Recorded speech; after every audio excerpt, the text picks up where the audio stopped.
This episode of the Fiction Writers Podcast is brought to you by the Novel Notebook.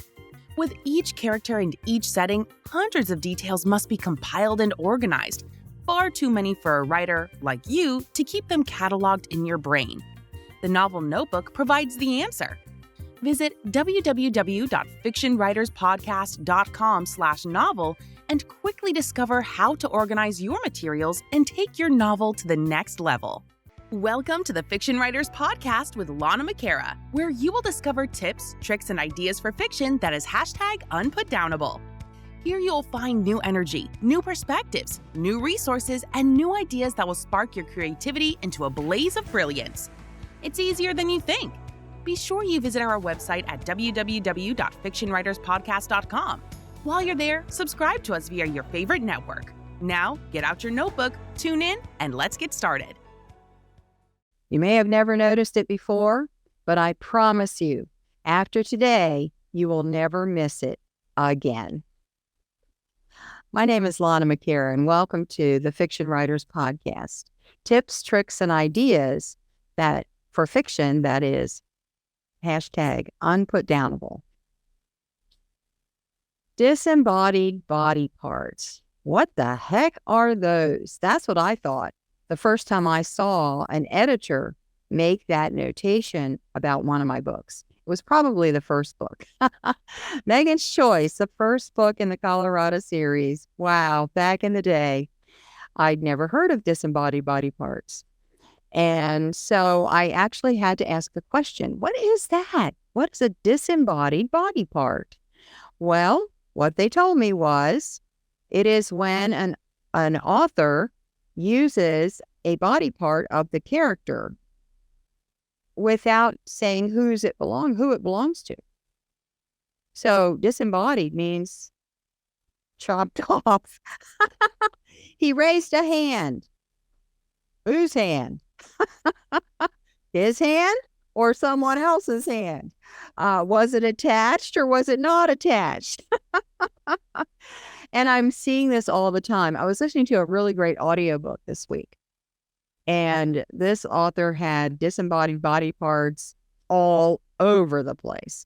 I don't think she ever used a possessive pronoun, his, hers, theirs, or whatever, even once during the book.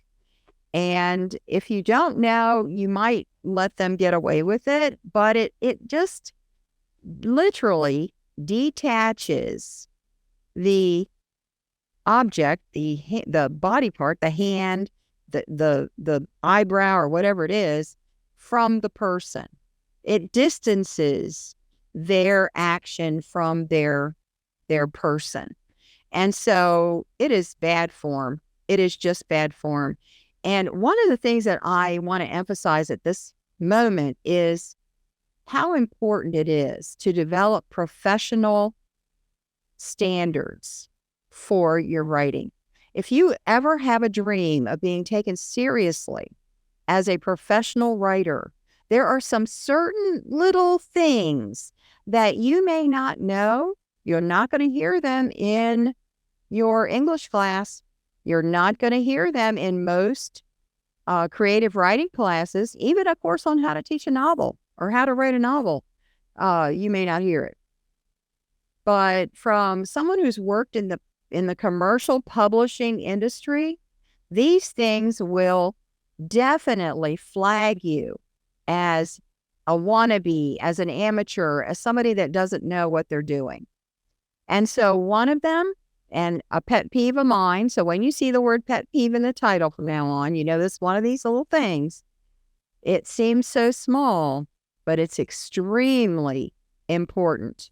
So when your character is doing something with their body, he flicked fingers through his hair. Was it from a glove? Was it from his own hand? Or did he take his girlfriend's hand and run her hand through his hair? What did he do? He flicked his fingers through his hair. the same way you would want to associate any pronoun with a person's name. So you know who's he, who's she, and so forth. You want to put the possessive with the body part and keep everything crystal clear. So the next time you're listening to an audiobook or reading a novel and someone comes along with a hand that does something, you're going to think about this little tip. Don't do it. Just don't do it. And you will rise above one little thing. It's going to make you come up above the crowd. In order to come up higher, all you have to do is a little bit more. I hope that helped you today. Well, thank you so much for stopping by. This is the Fiction Writers Podcast. Tips, tricks, and ideas for fiction that is unputdownable. My name is Lana McAra. Thank you so much. See you next time. Thank you for tuning into the Fiction Writers Podcast with Lana McAra, where we share tips, tricks, and ideas for fiction that is #unputdownable. Remember to visit our website at www.fictionwriterspodcast.com and enjoy even more great episodes like this one. Again, while you're here, subscribe to us via your favorite network. We look forward to seeing you next time on the Fiction Writers Podcast.